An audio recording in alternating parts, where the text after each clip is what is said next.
여러분들은 생각할 때 하나님 항상 뿌듯한 그런 마음을 가지실 줄로 믿습니다. 자, 우리에게 진정한 복음은 다른 것이 아니라 예수를 믿으면 구원받는다는 것이 의롭다함을 얻는 것은 어떤 행위로 말미암는 것이 아니고 우리가 예수를 믿음으로 구원 얻는다는 것이 복음일 것입니다. 근데 우리에게 성경에 보시면 복음이 복된 소식, 굿 뉴스가 이 한 가지만 있는 것이 아니라 몇 가지가 있습니다. 그래서 저와 여러분들이 어떤 것인지 한번 보신 후에 조금 더 나아가도록 하겠습니다. 마태복음 8장 17절에 보시면 선지자 이사야를 통하여 하신 말씀에 우리의 연약한 것을 친히 담당하시고 병을 짊어지셨도다함을 이루려 하심이더라. 그러니까 예수님이 이 땅에 오신 목적 중에 하나가 이것이 복음인데 우리의 연약함을 예수님이 짊어지고 또 우리의 병을 짊어지셨다는 것이 바로 복음이라는 것입니다. 또 이 비슷한 말씀이 베드로전서 2장 24절의 말씀인데 친히 나무에 달려 그 몸으로 우리 죄를 담당하셨으니 이는 우리로 죄에 대하여 죽고 의에 대하여 살게 하려 하심이라. 그가 채찍에 맞음으로 우리가 나음을 너희가 나음을 얻었나니 이렇게 말씀하고 있습니다. 그러니까 예수님이 십자가에 나무에 달린 것은 우리 죄를 담당하시기 위해서. 근데 십자가에 달려 돌아가신 이유는 우리 죄를 담당하기 위해서 그렇고요. 또 우리가 죄에 대하여서 해방되고 또 의에 대해서 힘있게 살 수 있도록 예수님이 그 모든 것을 이루어 주시고 그가 채찍에 맞는 이유는 바로 우리로 하여금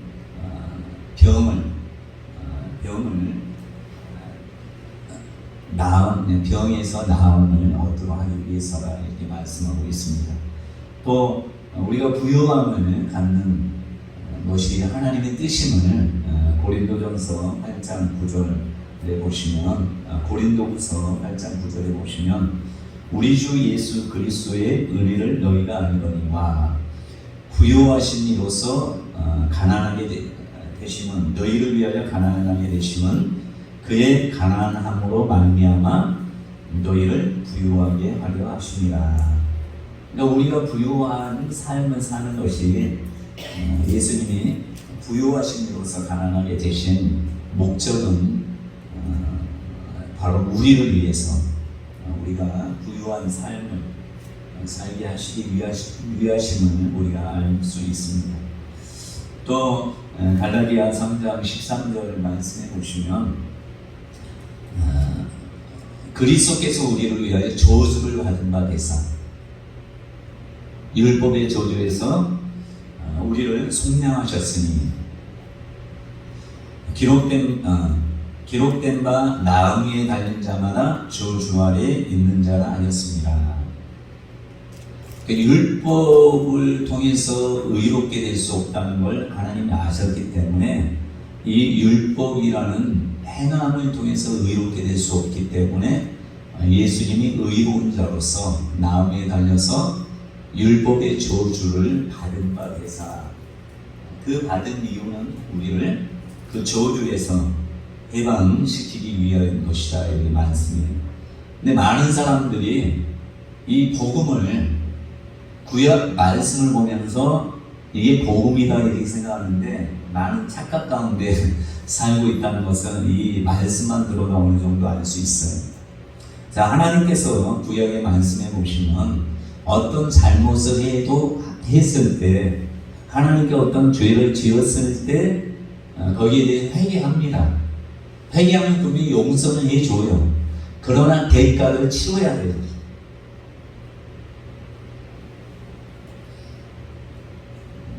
여리고성을 이제 하나님의 뜻 가운데 순종해서 여리고성을 무너뜨린 후에 거기에서 아간이라는 이 사람이 훔쳤어요. 하나님께 바쳐야 될 물건을 훔쳤어요. 그때 그가 나중에 여호수아 통해서 제비뽑고에서 본인이 발각됐을 때 자기가 잘못됐다고 시인하고 내가 하나님 앞에 잘못했으면 회개합니다. 회개하는데도 불구하고 그만 죽은 것이 아니라 그 집 식구나 모든 것들이 죽임을 당하고 불태움을 당한 것을 우리가 알 수 있습니다. 그 다음에 하나님의 마음에 합한 다윗을 한번 보시오. 다윗이 바세바를 범하고 나서 여러 가지 죄를 바세바 범한 것뿐만 아니라 우리야 그 남편 우리야를 아무 죄도 없이 죽이는 그런 일들 그리고 속이고 하는 많은 일들을 했습니다. 그때 이제 나단 선지자가 나중에 와서 바로 당신입니다 했을 때 본인이 회개해요. 그때 하나님이 나단 선지자를 통해서 용서해 주십니다. 용서했다라고 하는데, 근데 이제 바세바를 통해서 낳은 아들이 죽고 또 거기에 대한 형벌로 백주 대낮에 자기의 그 왕의 다윗 왕의 그 후궁들이 이제 백주 대낮에 그렇게 좋지 않은 일들을 당하게 될 뿐만 아니라 또 이웃 나라들이 이렇게 공격을 당하고 또 본인 나라에 있는 사람들이 반란을 일으키고 하는 일이 하나님이 있겠다 이렇게 말씀해요. 그래서 많은 사람들이 왜 예수를 믿는데 예수를 믿어도 회개하면 당연히 벌은 따라야 된다 이렇게 생각한단 말이에요. 그러나 예수님께서 오늘 보시면 아시겠지만 저주를 받은 바에서 율법의 저주에서 속량하셨을 뿐만 아니라 우리가 회개하면 그 모든 죄를 용서할 뿐만 아니라 그 대가조차 예수님이나 처리하셨다는 걸 여러분 믿으셔야 돼요. 그러니까 우리가 회개했는데 어떤 대가가 따른다, 형벌이 따른다, 그것은 구약적인 생각과 율법적인 생각을 갖고 있는 사람의 특징이라는 걸 아셔야 돼요. 여러분들이 만약에 11조를 해야 되는지 11조를 안 했다. 하나님의 뜻이잖아요. 율법보다 훨씬 전에 있었던 11조 문제에 대해서 우리가 11조를 하지 않았어요. 그럼 보통 기도원에서 토해내라 하고 그걸 하게 하잖아요. 그게 맞는지 틀린지는 여러분들이 스스로 생각하고, 자, 근데 하나님 앞에 회개하고 이제 돌이킵니다. 이제부터 11조 하겠습니다. 이렇게 한단 말이에요. 근데 11조 안 했을 때는 어떤 일들이 생길 수 있겠지만, 그렇게 11조에 대해서 회개하고 이제 11조를 하게 되는데 어떤 문제가 11조를 했는데도 물질이 막 세고 한다. 그럴 수 있잖아요. 그것은 하나님이 용서하지 않아서가 아니라 하나님이 그 회개했어도 그 대가를 치러야 된다고 하시는 것이 아니라는 걸 아셔야 돼요. 예수님이 이 모든 것을 해결했다는 것이 바로 복음이라는 것이에요. 그때 일어나는 일들은 하나님이 하신 것이 아니라 사단이 하신 것이다 이렇게 생각하면 맞아요. 그러니까 우리가 신앙생활을 하나님 앞에 잘못했을 때 그거 가지고 하나님은 가슴 아파하지만 그것이 틈이 돼서 악한 영이 우리와 하여금 문제를 일으키게 한다는 것을 아셔야 돼요. 자, 그래서 저와 여러분들은 복음이 예수 믿고 구원받는 것만 복음이 아니라 율법의 저주, 형벌에서 예수님이 다 해결했다는 것이에요. 그래서 우리는 그러니까 하나님은 우리가 회개하면 그 죄에 대한 대가가 예수님이 십자가에서 다 짊어지셨기 때문에 대가는 우리와 상관없어요. 그러니까 어떤 일이 생길 때는 이것 때문에 내가 이렇다 이렇게 하는 것은 회개했으면 그런 생각은 갖지 않는 것이 좋습니다. 그것을 갖게 되면 사단이 그것을 빌미로 계속해서 넘어뜨리는 일을 하게 되는 것입니다. 자, 성경은 구약과 신약이 있습니다. 그래서 저와 여러분들이 구약을 자주 보게 되면 율법의 틀에 이제 갇힌 사람들이 많이 될 수 있어요. 특별히 우리나라 사람들은 유교라는 것이 행함을 강조하는 거예요. 유교라는 것이 행함을 강조하고 불교라는 것도 행함을 강조하고 하기 때문에 많은 사람이 구약의 율법이 우리나라 사람들은 너무 좋아해요. 그래서 사람들 교육할 때 너무 좋아해요. 그래서 우리나라에는 거의 종말론이 또 이단들이 파헤치는 이유가 이단에 가면 뭔가 행하더라 하거든. 재산도 다 바쳐야 축복받는데 이런 식으로 하니까 뭔가 바치고 하니까 뭔가 행함이 있으니까 뭐 축복이 올지는 모르겠지만 뿌듯한 거야. 아, 내가 이렇게 했으니까 하나님이 복 주시겠지 이렇게 생각한단 말이에요. 그러나 저희 여러분들이 분명히 알아야 될 것은 율법의 구약의 말씀을 계속 보다 보면 율법의 틀 안에 우리 스스로 갇혀 지내게 될 수 있단 말이에요. 그러나 구약도 중요해요. 근데 구약은 왜 중요하냐 하면 그림자로서 중요한 거예요. 그러니까 뭐 여기 그 건축에 관련된 일을 한다면 뭐 계획을 설계하잖아요. 구약은 설계도라고 생각하시는 거예요. 설계도. 설계도를 보면 이렇게 건물이 보이잖아요. 설계를 배우다 보면 이것은 이렇구나라는 것을 보는 것처럼 구약은 온전한 설계도예요. 설계도는 건물이 아니란 말이에요. 근데 그건 실제가 아니에요. 근데 이제 사람들이 아브라함이나 모세나 이런 사람은 실제로 본단 말이에요. 근데 건축에 종사하는 설계하시는 이런 사람들은 그것만 봐도 이 건물이 이렇다 하면서 어때요? 이것은 부족하다. 이렇게 고쳐야 돼. 이렇게 그 모든 것을 건물의 실제인 것처럼 본단 말이에요.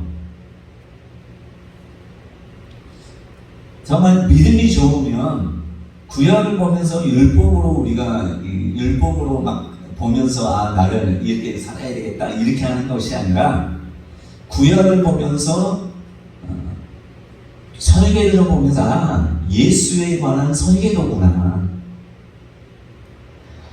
하나님의 귀한 계획이구나 이것을 알게 되는 것이에요.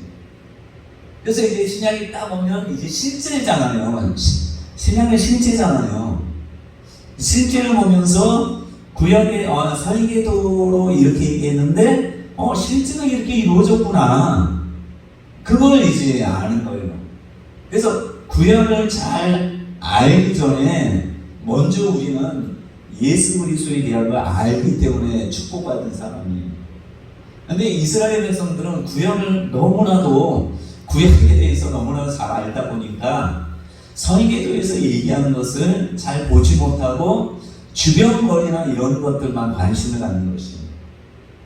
그렇기 때문에 설계도의 완성자가 예수잖아요. 예수가 설계도의 완성인 분이잖아요. 그래서 구약에 너희가 성경을 연구하고 이 설계도를 많이 연구하거니와 이 설계도가 곧 나에 대한 것이다 이렇게 말씀하잖아요. 근데 이스라엘 백성은 계속 율법 하다 보니까 중요한 그 설계도의 주체가 예수를 보고 예수를 믿지 못하는 것이에요. 그러니까 이스라엘에서는 예수를 믿기가 참 힘들어요. 그러나 예수를 먼저 받아들이고 나서 구약을 보잖아요. 그러면 이것이 설계도였구나 라는 것을 알게 돼요. 근데 이스라엘 백성들도 예수 믿는 사람 많잖아요. 예수님의 12 제자도 이스라엘 사람들이고 또 사도 바울도 이스라엘 사람들이었잖아요. 이스라엘 사람이잖아요. 근데 사도 바울이나 베드로나 이런 사람들은 구약에 너무 젖어 있었긴 하지만 예수를 만나고 나서 이분이 바로 그리스도요 살아계신 하나님의 아들이구나 이 생각하니까 이제 건물을 보는 거예요. 건물 보고 설계도를 보는 거예요. 설계도 보면 설계도 잘 보는 사람은 어떤 사람이에요? 디자인하는 사람, 설계를 한 사람은 잘 알잖아요. 근데 설계하지 않는 사람은 이게 뭐가 뭔지 모르는 거예요. 그렇잖아요. 구약을 아무리 보고 연구하고 해도 이게 실제가 예수라는 걸 모른단 말이에요. 그러니까 이거나 설계도와 실제가 연결이 안 되니까 예수를 십자가에 못 박는 일을 하는 것이에요. 그래서 저와 여러분들 너무나도 감사한 거예요. 그래서 구약을 보면서 아브라함에 대해서 우리가 설교를 한다 할지라도 아브라함이 주인공이 돼서는 안 돼요. 다윗에 대해서 설교할 게 다윗의 주인공이 아니라 다윗에 대해서 얘기할 수는 있어요. 그러나 나에 대해서 예수님은 너희가 성경을 연구하거니와 이 성경이 곧 나에 대한 것이다. 그래서 저와 여러분들이 이제 성경을 볼 때 예수를 만났잖아요. 예수를 믿잖아요. 믿기 때문에 내가 예수를 믿기 때문에 이 성령의 계시로서 이제 구약을 봐야 돼요. 구약을 토대로 예수를 보면 잘 몰라요. 근데 예수를 토대로 구약을 보면 이제 알게 되는 것이에요. 사도 바울이 어느 서기관이나 율법사나 바리새인이 가르치지 않는 반석에서 모세가 반석에서 이제 반석을 쳤더니 물이 활발 나와서 60만이 훨씬 넘는 사람이 먹을 정도면 물이 어떻게 쏟아져야 돼요? 폭포처럼 쏟아져야 돼요. 그렇겠죠. 근데 이 반석은 곧 그리스도다라고 하는 것을 어느 누구도 가르쳐 준 사람이 없어요. 누구한테 배운 적이 없단 말이에요. 누가 가르쳐 줬어요? 이 예수를 깊이 예수를 아는 것이 가장 큰 지식인 걸 알고 예수님과 교제하고 예수님과 함께 교통하고 하면서 성령을 통해서 성령이 그냥 이스라엘에서는 예수인지 몰랐을 거 아니에요. 마시면서 목말라가지고 목말라서 죽겠습니다 하는데 물이 탁 터지니까 그 설교를 아는 사람은 예수라는 설교를 보면 이건 생수의 그 비유구나, 생수에 관한 비유구나, 반석은 또 그리스도라고 하는데 그리스도구나 이렇게 생각을 어느 한 사람 하지 못했을 거 아니에요. 모르겠어. 모세나 알 수 있었을지 모르겠지만 몰랐기 때문에 그들이 좀 힘들고 어려우니까 불평불만하다가 나중에 어떻게 해요? 방에서 엎드려도 저 다 죽은 인생이 됐잖아요.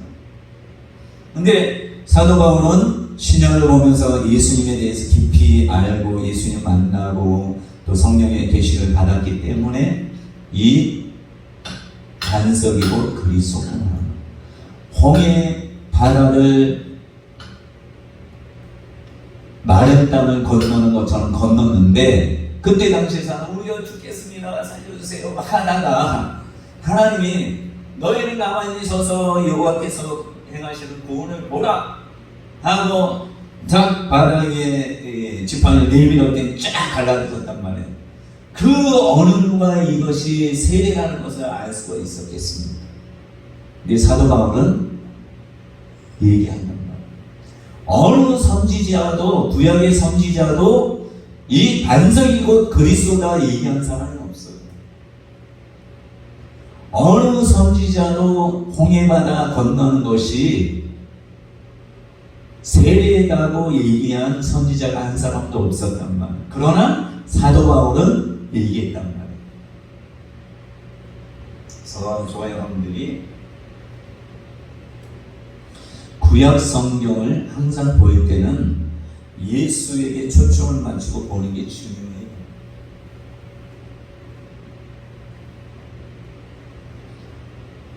많은 사람들이 구약의 말씀이 하나님 아버지의 말씀이라고 생각하기 때문에 그 말씀에 권위를 둔단 말이에요. 권위를 두니까 예수님을 진리 가운데 자유케 되는 인생을 못 살아요. 생각의 전환을 가질 필요가 있어요. 자, 하나님이 히브리서 보면 하나님이 선지자들을 통해서 계속해서 말씀했어요. 또 천사들을 통해서 얘기했어요. 예수님 오시기 전에 마리아도 천사의 지시를 받고 사가랴도 천사의 지시를 받고 또 요셉도 꿈속에서 천사의 지시를 받는단 말이에요. 그러니까 천사가 직접 와서 말씀하든지 아니면 하나님께서 선지들을 통해서 말씀했단 말이에요. 근데 마지막 때에는 하나님의 아들을 보내셨단 말이에요. 그러니까 천사가 하는 것과 천사가 음성 듣기를 원하는 사람, 천사 만나고 싶은 사람 많잖아요. 천사 보고 싶죠? 저도 보고 싶어요. 선지자 만나고 싶죠? 정말 바른 선지자 만나고 싶죠? 그래서 우리에 대해서, 미래에 대해서 정말 정확하게 얘기해주는 사무엘 같은 사람 만나고 싶죠? 근데 베드로가 변화산상에 가서 엄청난 놀라운 일들을 보게 된단 말이에요.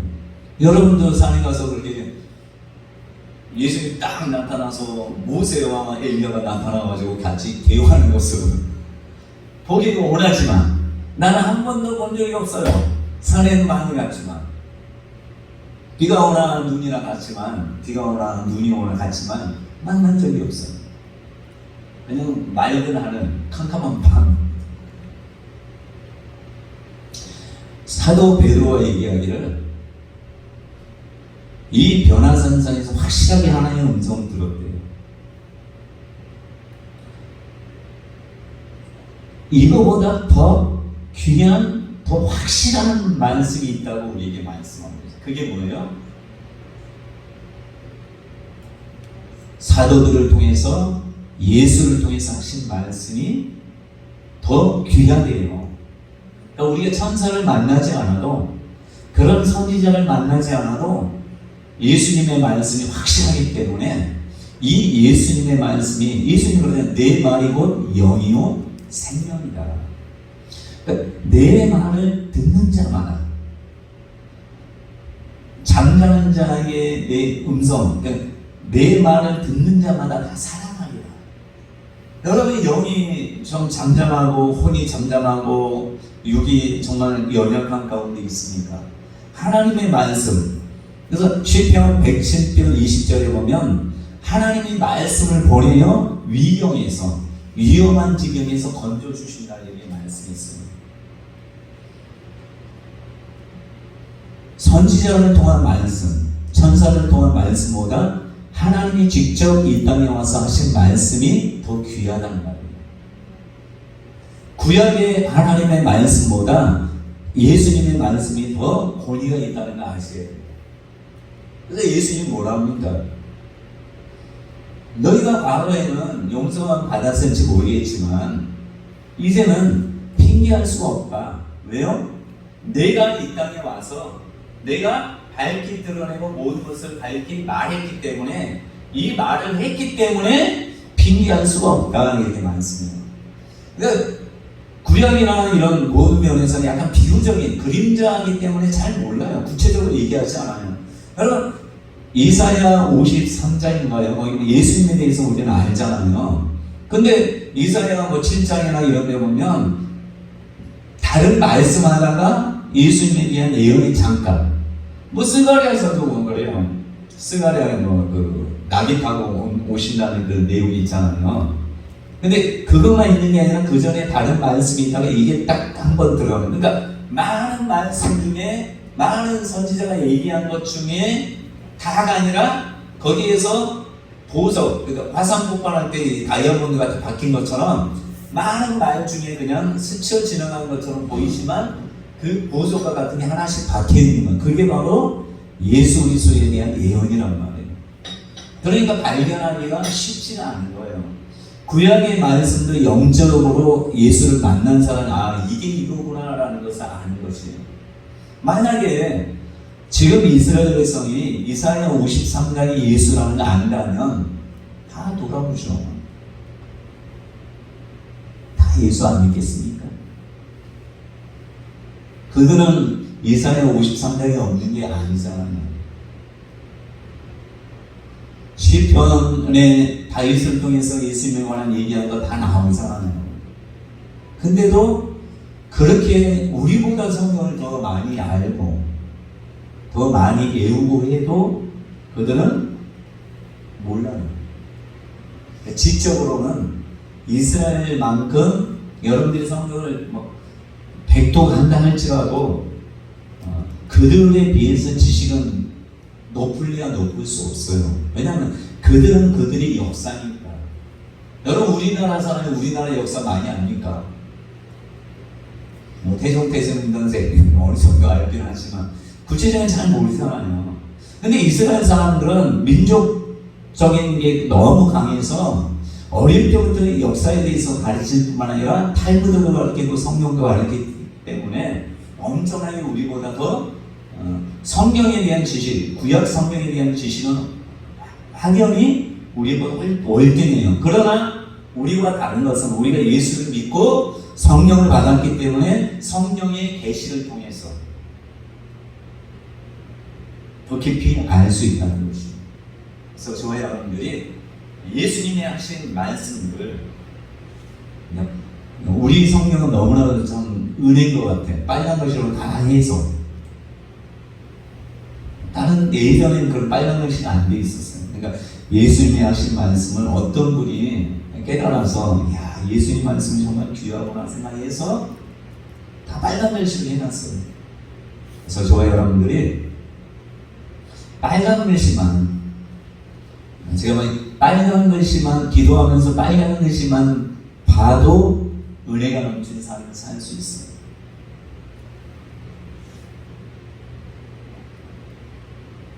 예수님이 딱 세 가지 유언을 했다고 했잖아요. 근데 빨간 글씨만 잘 순종해도 예수님의 마음과 심정과 의도와 또 예수님의 사랑을 좀 알 수 있을 것 같아요.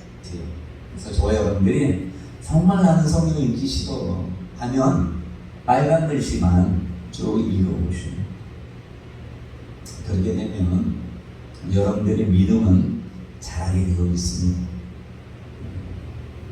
꼭 예수 안에서 예수님이 하신 말씀이 별다고 작은 것이 아니라 엄청난 정말 우리와 또 같은 말씀임을 우리가 믿음으로 받아들이고 그 말씀을 귀하게 여기는 저와 여러분이 되시기를 간절히 축원합니다.